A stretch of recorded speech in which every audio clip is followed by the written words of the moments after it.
Des choses terribles se passent sur la Terre. D'effroyables cataclysmes la ravagent. Pendant ce temps, le professeur Kossig et ses enfants se trouvent à l'île de Pâques. Et ils pensent que c'est là-bas qu'apparaîtra le trésor d'Ascadis. Mais ils ne sont pas seuls. Les Logors ont décidé d'abandonner leur monde souterrain et envahissent la surface de la Terre. C'est le combat décisif entre les forces armées alliées et les Logors.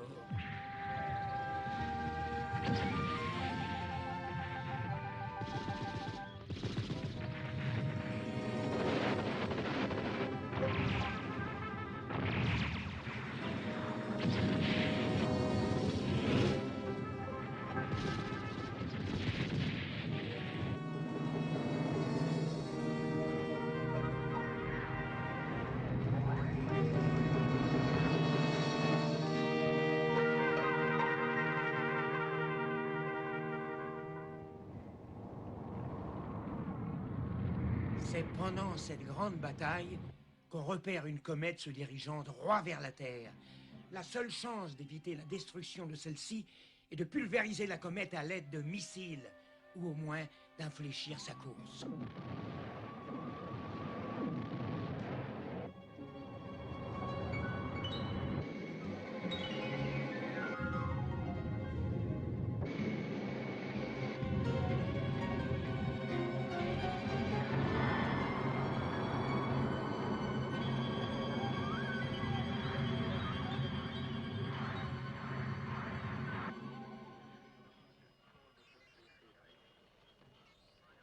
Comment ça? Nos derniers missiles atomiques n'ont pas pulvérisé cette comète? Non, mon général. Et le pire, c'est que la comète s'est séparée en plusieurs morceaux. Ces morceaux ont grossi et ont atteint la même taille que la comète. Il n'y a plus rien à faire. Mon général, une communication urgente des troupes du Pacifique. Oui, allô mon général. J'appelle depuis le Pacifique Sud. Le combat se poursuit, mais nous avons de lourdes pertes. Les escadrilles 3 et 5 sont anéanties. Quelle explication a-t-on pour cette mystérieuse lumière? On ne peut pas l'expliquer encore, mon général, mais le faisceau ne bouge plus. Ça, c'est bizarre. Il semble que le professeur y ait pénétré, mais nous n'avons plus de nouvelles depuis. Dès que vous en aurez, prévenez-moi. Mais oui, mon général, à vos ordres. Je crois que le ciel n'a plus envie d'apporter sa protection à la Terre.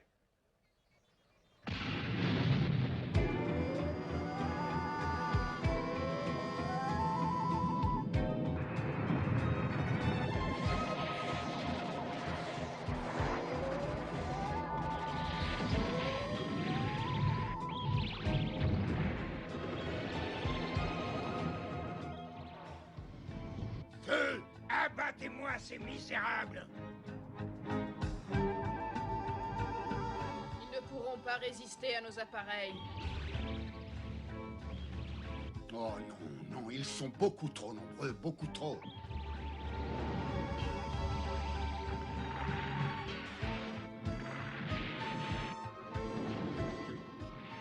Tu veux donc mourir? Non, pas du tout.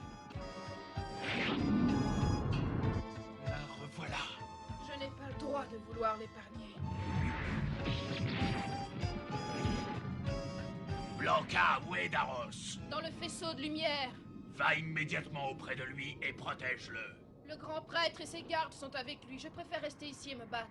Blanca, Daros est ton père. Va avec lui et protège-le. Quoi? Tu dis ça pour que je te laisse te battre? Mais non, je ne mens pas, je l'ai bien remarqué quand tu as failli mourir. Il s'efforçait de se contrôler et de se conduire comme le chef insensible qu'il veut être, mais il avait du mal à cacher son émotion. Il avait la larme à l'œil. C'est un mensonge. Tu n'auras qu'à interroger le grand prêtre, il connaît sûrement la vérité. Je t'en prie, Blanca, ne reste pas là. Va rejoindre Daros et protège-le. Le véritable Tornrock se trouve avec lui à l'intérieur du faisceau lumineux.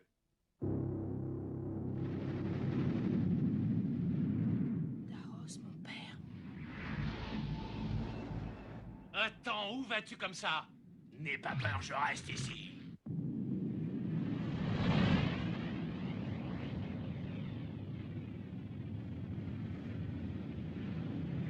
Oh, regarde là-bas, un passage. Vous êtes prêts? On va aller voir. Oui, On est prêts.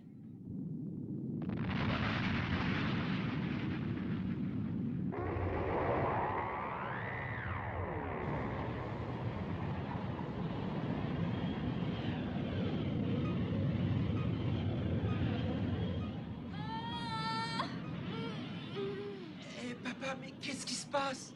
Une force inconnue nous attire.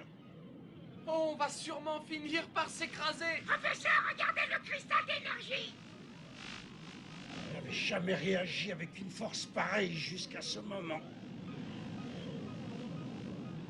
Apparemment, plus rien ne pourra malheureusement plus nous arrêter maintenant. Nous sommes dépassés.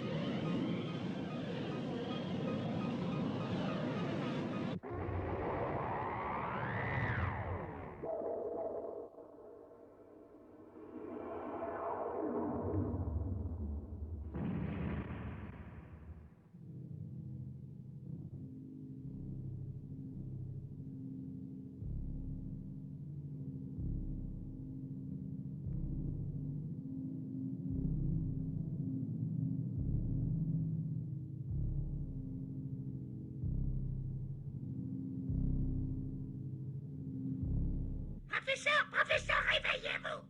Allez, Antoine, ouvre les yeux. J'espère que personne n'est blessé. Non, ça ira, merci. Je me demande comment on n'est pas en morceaux. Hé, regardez-moi ça. Cette marque là-bas a peut-être un sens. C'est un symbole, oui. Le symbole d'une civilisation très ancienne et très avancée. Il n'est pas très lumineux. Mais c'est pourtant... Un symbole de puissance. Et on peut peut-être lui apporter un peu d'énergie pour le faire briller. Avec un cristal.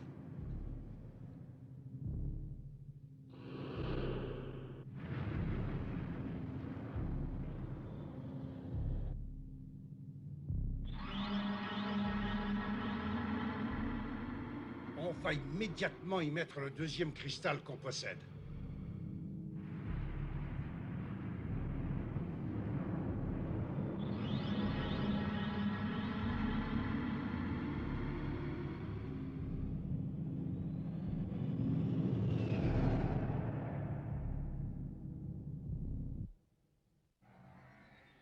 Oh, il y a un bruit très bizarre.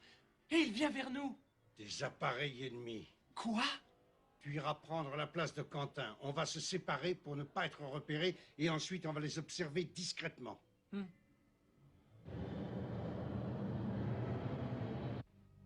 Ça y est, je suis prêt, pas. On peut y aller. Écoutez-moi tout le monde. Dispersion immédiate.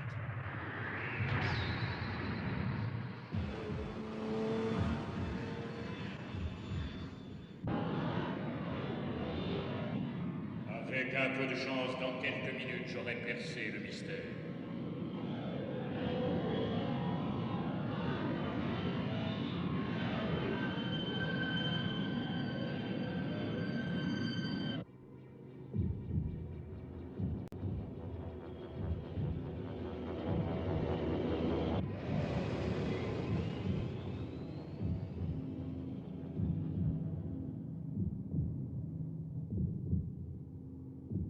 Voilà le symbole suprême de la puissance qui domine le monde, grâce à sa formidable énergie cosmique. On a placé déjà 2 cristaux d'énergie au cœur du symbole, ce qui veut dire que le professeur Kosig est passé par ici. Trouvez le professeur et ses enfants et tuez-les!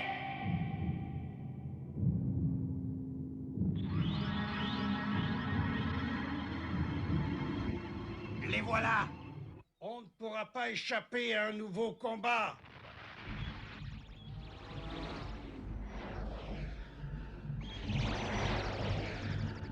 Regroupons-nous, ça vaudra mieux.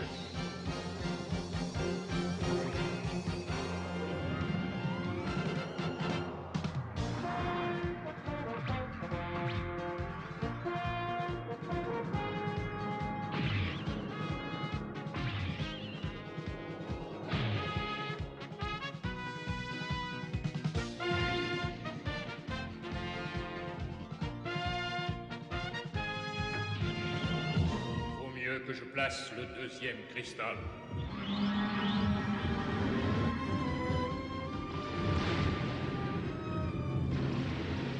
Mais qu'est-ce qui se passe encore? Oh, je suis paralysé.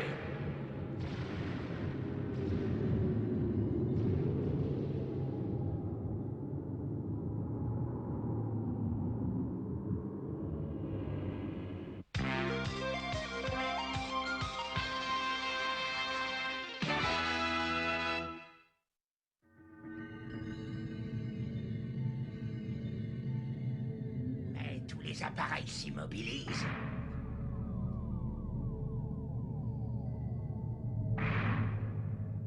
Il se passe des choses surnaturelles. C'est la fin. On dirait que tout s'est arrêté tout à coup sur Terre.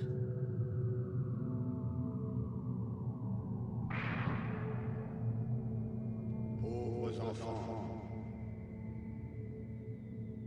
Mais qui nous parle? La fin de la Terre approche. Je parle au nom de ceux qui sont à l'origine de la vie sur Terre. De ceux qui contrôlent le cycle de la vie et de la mort à travers l'univers. Je ne m'attendais pas à ça. La vie poursuit ses cycles de métempsychose tout au long de l'infini flot du temps. Nous venons de très loin dans l'immensité du cosmos. Et nous avons trouvé une belle planète un certain jour. Elle ressemblait beaucoup à une autre belle planète qui avait existé autrefois et qui s'appelait la Terre. Alors nous lui avons donné ce même nom de Terre.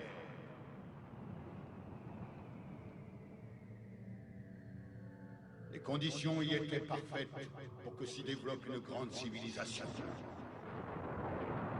Elle n'était alors habitée que d'animaux préhistoriques, qui cohabitaient tant bien que mal avec les lointains ancêtres des hommes. Nous avons tout de suite compris que c'était là qu'il fallait accomplir notre œuvre.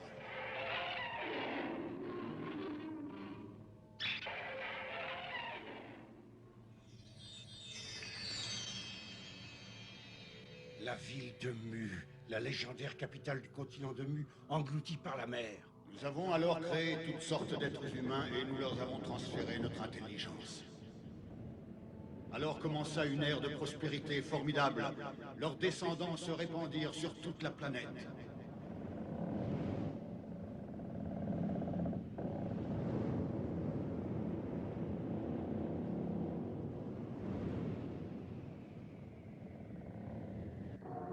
Fiers de notre œuvre, nous sommes alors repartis à travers l'univers pour poursuivre notre voyage sans fin. Admirez un peu ça. C'est l'Atlantide, l'autre continent légendaire englouti par les flots. Une véritable frénésie de construction fit surgir d'admirables villes et de magnifiques palais. Malheureusement, l'intelligence de certains hommes développa leur esprit destructeur aux dépens de leur esprit créateur. Alors commença une sinistre période. L'intelligence des hommes fut mise au service de la haine et de la mort. Ils créèrent sans cesse de nouvelles armes, plus meurtrières les unes que les autres, pour mieux s'entretuer.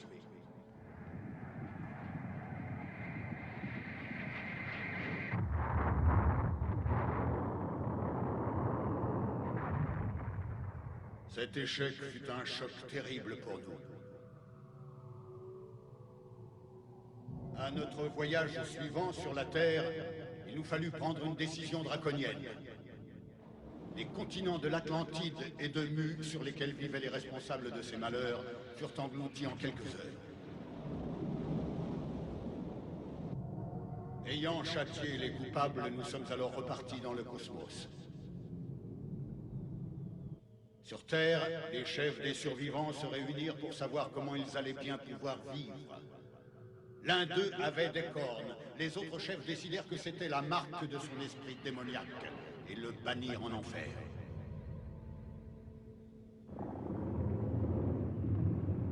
Ce chef commandait le peuple Logor.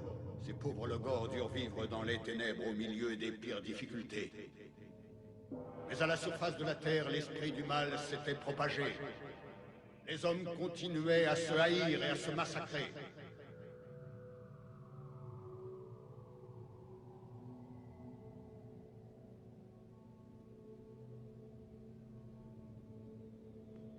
Les guerres succédaient aux guerres. On ne savait pratiquement plus ce qu'était la paix et le bonheur.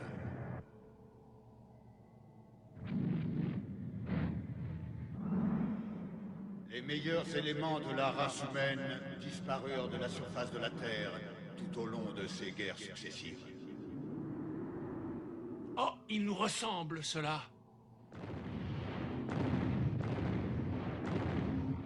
Avec le temps qui s'écoulait, les guerres devenaient de plus en plus meurtrières. Mais le plus paradoxal et en quelque sorte le plus réconfortant, c'est qu'au milieu de la violence et de la mort, subsistait toujours l'amour.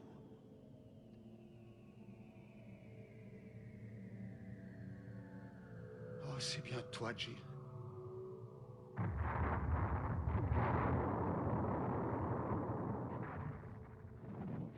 De nouvelles guerres s'ajoutaient toujours à la longue liste figurant dans les livres d'histoire. Des guerres qui ne faisaient qu'apporter davantage de destruction et de misère. Tout au long des siècles, certains initiés se rappelaient l'époque heureuse qui avait vu l'apparition de tant de merveilles à travers le monde. Ils se transmettaient les cristaux d'énergie qui seuls pouvaient permettre le retour de ce qu'ils appelaient l'Ascadis, ce trésor de bonheur et de paix. C'était ça le seul trésor d'Ascadis, et non pas de simples richesses matérielles. Mais notre mythologie prétendait pourtant que le trésor d'Ascadis devait permettre la suprématie totale des Logors. Pas du tout. Nous venons chercher les âmes dignes d'aller vivre dans un nouveau monde. Comment? Mais que va devenir la Terre? Elle ne mérite plus d'être sauvée. D'ailleurs, nous n'en aurions plus la possibilité. Au cours des siècles, les courants démoniaques, les esprits du mal, ont été attirés par cette planète devenue folle. Le résultat se traduit aujourd'hui par l'émission d'ondes destructrices qui vont anéantir toute vie sur la Terre. C'est pourquoi nous allons emmener les âmes de ceux qui sont dignes de mener une nouvelle vie de paix et de bonheur. C'est la fin du monde, alors? Non, c'est le début d'un nouveau monde, celui d'Ascadis. Mais apportez vite le 5e cristal d'énergie, dépêchez-vous! On ne sait pas, oui, peut-être. Mais enfin, c'est impossible. On ne pourra pas le trouver, papa. Partout sur Terre, les hommes et les femmes de bonne volonté se préparent à envoyer leurs âmes dans le monde d'Ascadis.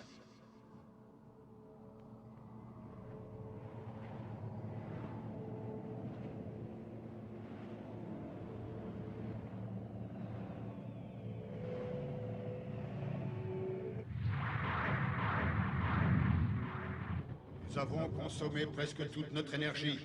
Dépêchez-vous d'apporter le 5e cristal d'énergie, sinon nous ne pourrons plus rien faire.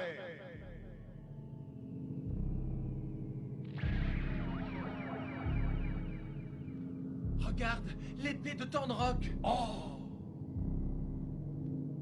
Papa, l'épée de Thornrock remplacera le 5e cristal. Oui, bien sûr, Antoine. Et moi qui n'y pensais pas. On va tout de suite essayer. Non, empêchez-le d'approcher.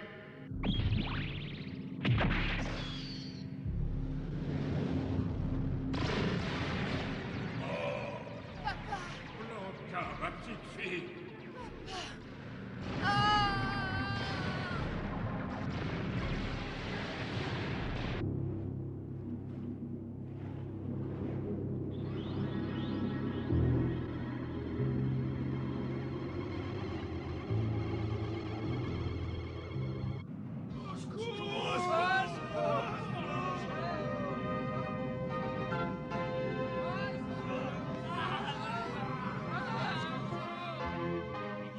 Raison valable de nous battre, essayons plutôt de vite rejoindre l'Ascadis.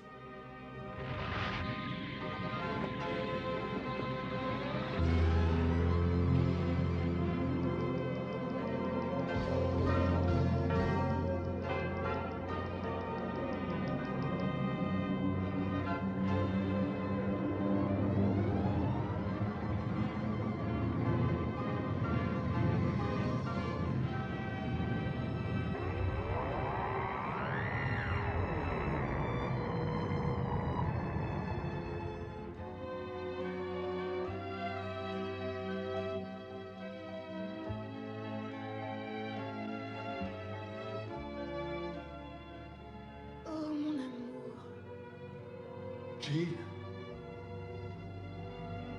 Anita! Alta, c'est toi? Oh, je pensais ne jamais revenir près de toi.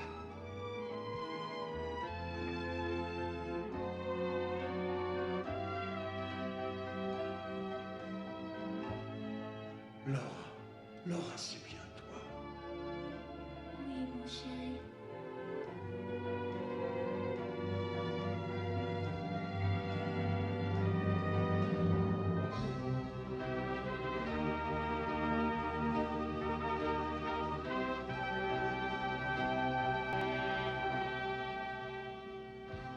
mais regardez là-bas, la voilà la nouvelle planète.